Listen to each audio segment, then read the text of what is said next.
Shalom, Bapak Ibu yang dikasihi oleh Tuhan Yesus. Sebelum kita merenungkan kebenaran firman Tuhan di doa malam ini, mari kita satukan hati kita berdoa. Mari kita berdoa.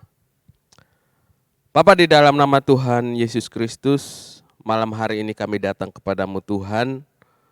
Kami merendahkan hati kami di hadapan-Mu, bersama-sama untuk belajar akan kebenaran firman Tuhan. Sebelumnya Tuhan, mari Engkau urapi setiap kami, baik hamba-Mu yang menyampaikan kebenaran firman Tuhan, maupun setiap jemaat Tuhan yang ada di rumah yang menyaksikan kebenaran firman ini. Mari Tuhan, Engkau urapi setiap kami, pakai kami menjadi alat-Mu, dan mampukan kami untuk mendengarkan dengan baik, dan terlebih daripada itu Tuhan, menjadi pelaku kebenaran firman Tuhan. Terima kasih Bapa, jauhkan dari setiap suara-suara yang tidak berkenan di hadapan-Mu Tuhan. Kalau ada kuasa setan, kuasa iblis, apapun Tuhan yang berusaha untuk mengganggu akan konsentrasi kami mau bersatu hati, kami patahkan semuanya di dalam nama Tuhan Yesus Kristus. Dan biarlah kuasa-Mu Tuhan yang berkarya pada saat ini, menjamah setiap kami, memulihkan setiap kami, bahkan memberikan damai sejahtera dan sukacita di dalam hati kami. Terima kasih Bapa, kami siap untuk mendengarkan kebenaran firman Tuhan.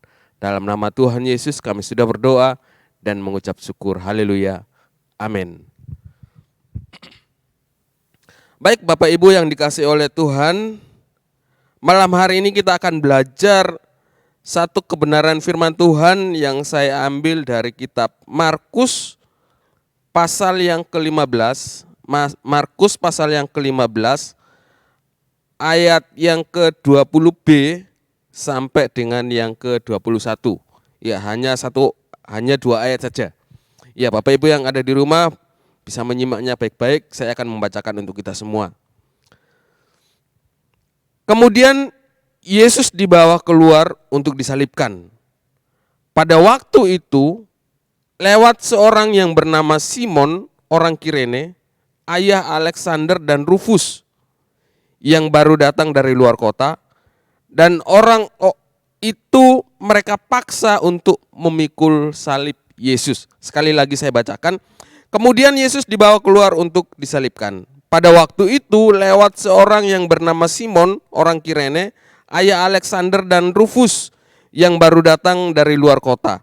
Orang itu mereka paksa untuk memikul salib Yesus. Ya, saudara yang dikasihi oleh Tuhan, kita tahu bahwa cerita ini ya hampir setiap tahun sudah kita dengarkan. Bahkan ketika Jumat Agung beberapa minggu yang lalu kita sudah mendengarkan ya cerita ini. Dan hari ini saya ingin menyampaikan kepada kita Bapak Ibu bahwa ada seseorang yang namanya tidak terlalu dicatat di dalam Alkitab. Mungkin hanya tiga kitab saja yang dicatat, yaitu Matius, Markus, dan Lukas. Ya. Tetapi ada sesuatu yang menarik yang ingin saya sampaikan dan kita sama-sama belajar, yaitu ada seorang yang bernama Simon. Ya. Simon orang Kirene, Simon yang berasal dari Kirene. Nah, kita tahu Bapak Ibu bahwa cerita sebelumnya itu menceritakan tentang penderitaan yang dialami oleh Tuhan Yesus ketika akan disalib. Ya, jadi mungkin 2 hari sebelumnya itu sudah dialami oleh Tuhan Yesus. Ya, dia harus disiksa, dia harus dicambuk, diperhadapkan dengan Pontius Pilatus, dan pada akhirnya Yesus harus memikul salib menuju ke Bukit Golgota. Nah, ketika Yesus memikul salib untuk menuju ke Golgota, ini merupakan sesuatu yang begitu begitu luar biasa. Kalau mungkin orang melihat dari segi yang lain, orang bisa melihat bahwa Yesus ini adalah seorang penjahat yang begitu luar biasa, yang patut untuk dihukum mati. Tetapi kalau kita lihat secara iman Kristen, kalau saat ini mungkin kita melihat bahwa betapa dahsyat penderitaan Yesus hanya untuk menebus dosa saudara dan saya. Nah saudara, ketika Yesus memikul salib menuju ke Bukit Golgota atau Bukit Tengkorak, ada hal yang membuatnya merasa sangat lelah, sangat capek, bahkan mungkin kalau orang biasa ya sudah tidak kuat lagi untuk memikul salib ini. Tetapi Tuhan Yesus sudah dicambuk, sudah disiksa, dia harus memikul salibnya menuju ke Bukit Golgota. Di dalam perjalanan ya mungkin Yesus jatuh bangun dan disaksikan oleh orang dari berbagai penjuru. Ya, khususnya di kota Yerusalem pada saat itu. Saya percaya ketika Yesus memikul salib ya untuk menuju ke Bukit Golgota pada saat itu, bukan hanya satu kampung saja yang datang untuk menyaksikannya, tetapi mungkin satu kota datang berbondong-bondong untuk menyaksikan bagaimana Yesus harus memikul salib menuju ke Bukit Golgota. Tetapi yang menjadi aneh, dari semua orang yang datang menyaksikan Yesus memikul salib, tidak ada seorang pun yang berani untuk dekat-dekat. Bahkan dari sekian banyak orang, mungkin mereka sudah merasa muak melihat keberadaan Yesus atau kondisi Yesus. Kalau bisa cepat-cepatlah orang ini dihukum mati. Kalau bisa cepat-cepatlah orang ini disalibkan. Kalau bisa mati aja di sini. Mungkin ada yang mengolok-olok, ada yang meludahi, dan lain sebagainya. Dari tengah situasi yang ricu, ya, para prajurit pada saat itu, mereka mulai membuka jalan, mempersilahkan Yesus untuk memikul salibnya. Dalam kondisi yang tertatih-tatih, dalam kondisi yang lelah, kesakitan, dia harus jatuh bangun memikul salib itu. Perjalanan menuju Bukit Golgota adalah satu perjalanan yang cukup luar biasa berat. Kondisi fisik Yesus pada saat itu bagi orang biasa mungkin sudah tidak memungkinkan untuk bisa memikul salib. Tetapi Yesus harus memikul salib itu menuju Bukit Golgota. Nah, kita tahu bahwa cerita atau kebenaran firman Tuhan khususnya di ayat yang ke-21 yang saya baca tadi, pada waktu itu lewat seorang yang bernama Simon, orang Kirene, ayah Alexander dan Rufus. Nah, baru saja datang dari luar kota dan orang itu mereka paksa untuk memikul salib Yesus. Nah, tiba-tiba Bapak Ibu, ketika dalam perjalanan, mungkin Yesus pada saat itu sedang tersandung atau mungkin karena sudah tidak kuat, lelah sekali, Yesus terjatuh. Dan ketika Yesus jatuh, para prajurit Romawi pada saat itu sedang mengamat-amati siapakah orang yang bisa membantu Yesus memikul salib. Saya percaya para prajurit pada saat itu juga sudah capek, sudah lelah. Mereka kalau bisa cepat-cepatlah orang ini dibawa salib. Karena ini adalah prosedur yang harus dilalui ketika orang harus dihukum. Yang bisa dikatakan seorang penjahat kelas kakap yang harus disalib di atas Bukit Golgota. Nah, ketika para prajurit ini mungkin dalam kekesalan mereka melihat ada seorang yang berbeda dengan yang lain.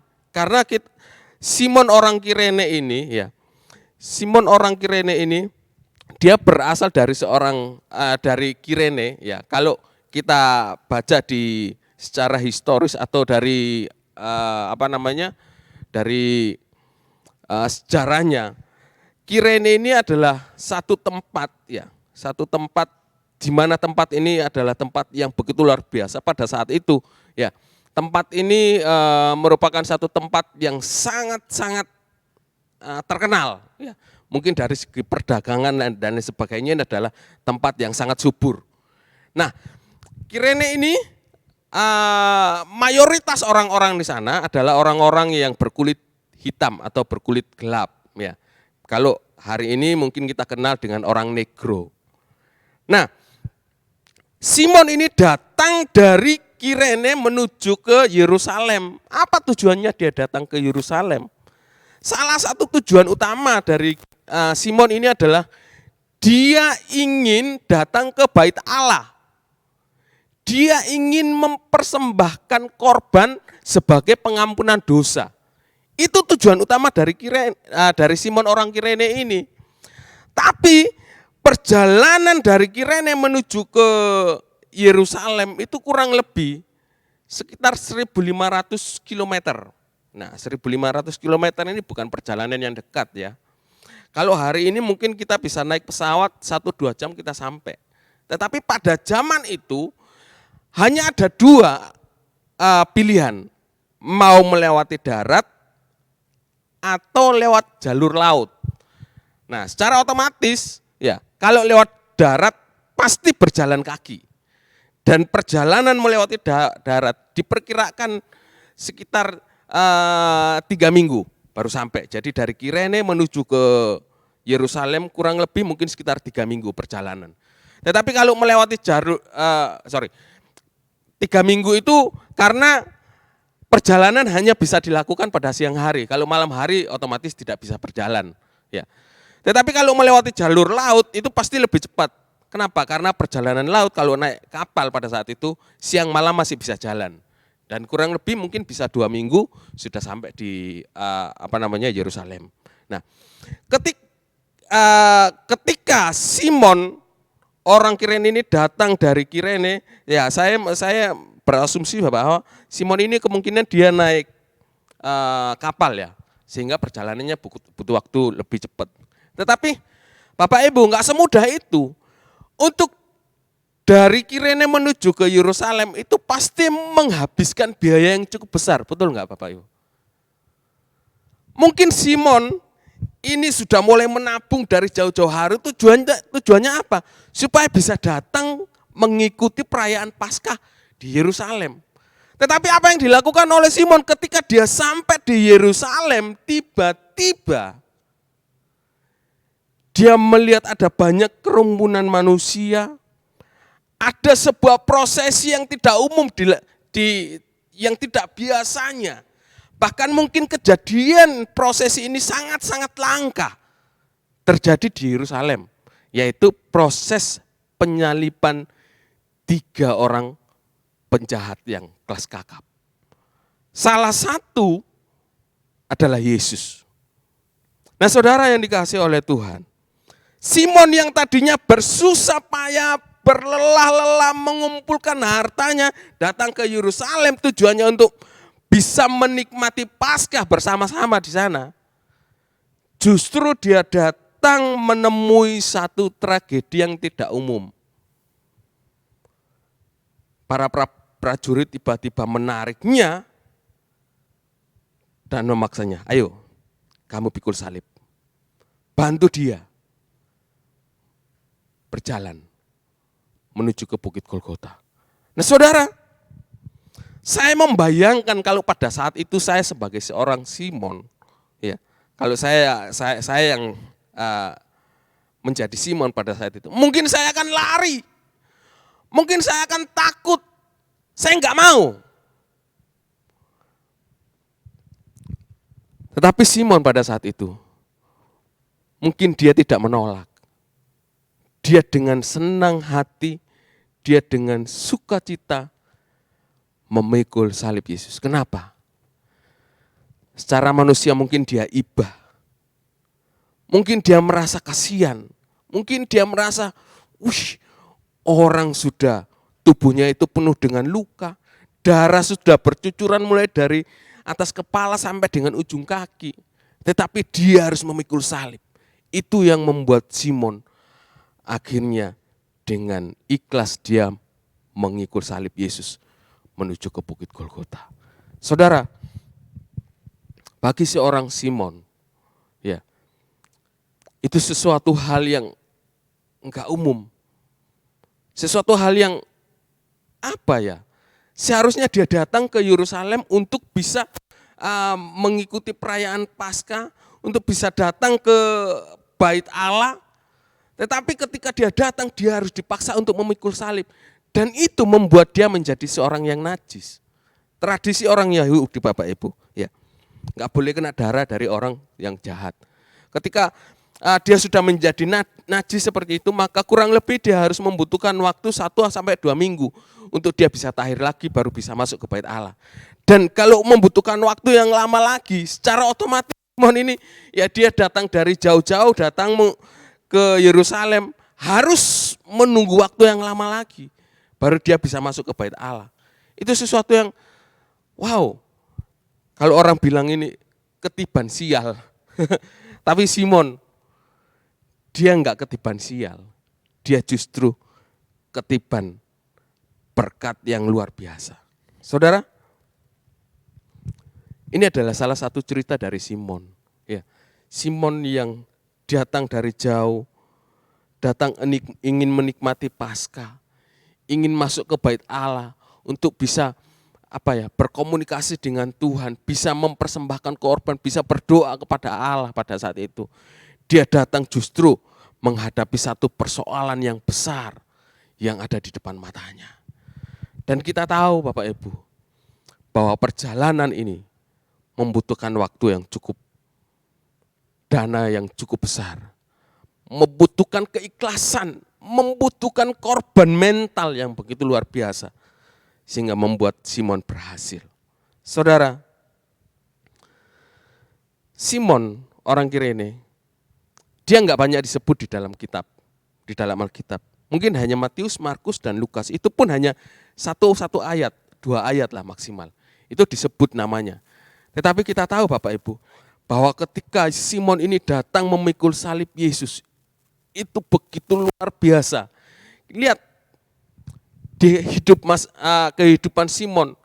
Kalau kita baca di surat-surat Roma, di surat-surat yang ditulis oleh Paulus, itu menceritakan bahwa dari kejadian itu membuat Simon ini menjadi seorang yang sangat terkenal, menjadi seorang yang luar biasa, menjadi seorang pekabar Injil yang luar biasa. Bahkan anak-anaknya itu menjadi nabi untuk memberitakan Injil sampai ke Roma. Ini sesuatu yang luar biasa dan harus kita syukuri, harus kita mengerti, harus kita ikuti apa yang dilakukan oleh Simon ini. Seringkali Bapak Ibu, di dalam kehidupan kita, mungkin kita sudah punya satu planning, sudah punya satu rencana yang matang, sama seperti Simon ketika dia datang dari Kirene menuju ke Yerusalem. Tetapi ketika di tengah perjalanan tiba-tiba ada satu situasi yang membuat kita seolah-olah itu ketiban musibah, kena musibah yang begitu luar biasa. Tetapi kalau di dalam Tuhan, memikul salib Yesus, itu adalah sebuah berkat yang begitu luar biasa. Saudara, bulan ini adalah bulan Paskah. Bulan di mana kita memperingati bagaimana Yesus mati, bagaimana Yesus bangkit, dan saat ini kita sedang menantikan bagaimana proses-proses ketika Yesus mulai menampakkan diri kepada murid-muridnya. Dan itu saya percaya Simon ketika dia mendengar itu, hatinya menjadi sangat bersyukur ketika dia mendengar bahwa Yesus bangkit, Yesus sudah menampakkan diri kepada murid-muridnya, kepada beberapa orang. Saya percaya Simon pada saat itu hatinya sangat bersuka cita, dia menjadi salah satu orang yang luar biasa pada saat itu. Saudara, apa yang sedang kita alami hari-hari ini? Seringkali kita sama seperti Simon, dipaksa memikul salib. Saudara, pikul salib itu adalah bagian orang percaya. Sekali lagi saya katakan, pikul salib itu adalah bagian dari orang percaya. Apakah Yesus enggak sanggup untuk memikul salibnya sampai di Bukit Golgota? Enggak. Kalau Yesus menggunakan kealahannya, tubuhnya sebagai tubuh Allah pada saat itu, saya percaya dengan dengan gampang Yesus pasti akan memikul salib itu sampai di Bukit Golgota. Tetapi Yesus nggak mau itu terjadi. Kenapa? Dia ingin orang-orang yang ada di sekelilingnya, setiap manusia itu juga bisa memikul salib. Seperti Simon memikul salib. Salib apakah yang sedang kita pikul hari ini? Penderitaan? Caci maki? Atau mungkin ketidakberdayaan kita? Hari ini saya mau katakan kepada kita semua, bahwa percayalah, ketika kita dengan sungguh-sungguh memikul salib yang diberikan oleh Allah, maka itu akan menjadi satu bagian di dalam kehidupan kita yang sifatnya kekal sampai selama-lamanya. Simon merasakan itu. Dan kita lihat masa depan Simon itu begitu indah. Bahkan anak-anaknya memberitakan Injil, memberitakan kabar sukacita sampai di Roma. Kalau kita baca Bapak Ibu, anak Simon ini akhirnya menjadi seorang nabi, menjadi seorang pekabar Injil yang luar biasa. Bahkan Paulus pun mengakuinya. Paulus pun menganggap bahwa anak-anak Simon ini adalah sebagai saudara. Bukan hanya sebagai saudara, tetapi bisa dikatakan sebagai guru bagi seorang Paulus. Ini begitu luar biasa. Hari ini kita mau belajar dari seorang Simon. Kalau dia yang dipaksa untuk memikul salib, tetapi pada akhirnya dia merasakan sukacita berkat yang begitu luar biasa. Dia tidak lagi ketiban sial, tetapi dia ketiban berkat. Yaitu apa? Seharusnya dia menjadi orang yang najis, tetapi melalui pengorbanan Yesus dia mau memikul salib pada saat itu. Dia diampuni dosanya. Hari ini kita mari dekatkan hati kita kepada Tuhan. Ikhlaskan hidup kita. Ya. Berseru kepada Tuhan. Minta pertolongan kepada Tuhan. Biar Tuhan sendiri yang menjamah kita. Biar Tuhan sendiri yang memulihkan hidup kita. Apapun beban salib yang sedang kita pikul hari-hari ini. Mari kita mau serahkan kepada Tuhan. Karena salib Yesus itu membawa sukacita. Salib Yesus itu membawa keselamatan. Salib Yesus itu membawa damai sejahtera di dalam kehidupan kita. Kiranya kebenaran firman Tuhan itu bisa menjadi satu berkat di dalam kehidupan kita. Belajar dari Simon. Belajar untuk memikul salib Yesus. Sekalipun itu terpaksa. Mungkin kita terpaksa mengikut Yesus. Kita dipaksa untuk memikul salib. Tetapi percayalah bahwa salib itu yang akan membawa kita masuk di dalam kerajaan Allah. Yang penuh dengan harapan, yang penuh dengan sukacita. Mari kita satu di dalam doa. Bapa, di dalam nama Tuhan Yesus Kristus, malam hari ini kami belajar dari Simon orang Kirene. Dia adalah orang yang sebenarnya bukan apa-apa bagi Engkau Tuhan. Tetapi ketika dia dipaksa untuk memikul salib-Mu, di sanalah berkat sukacita damai sejahtera itu ada di dalam hidupnya. Tuhan berkati kami, berkati setiap kami yang mendengar kebenaran firman ini. Tuhan ampuni kami, kalau kami bersungut-sungut di dalam memikul salib-Mu. Tuhan ampuni kami, kalau kami selalu mengeluh, selalu protes, bahkan kami mencaci maki Engkau Tuhan. Kami tidak sadar hidup kami sudah melenceng dari jalan Tuhan.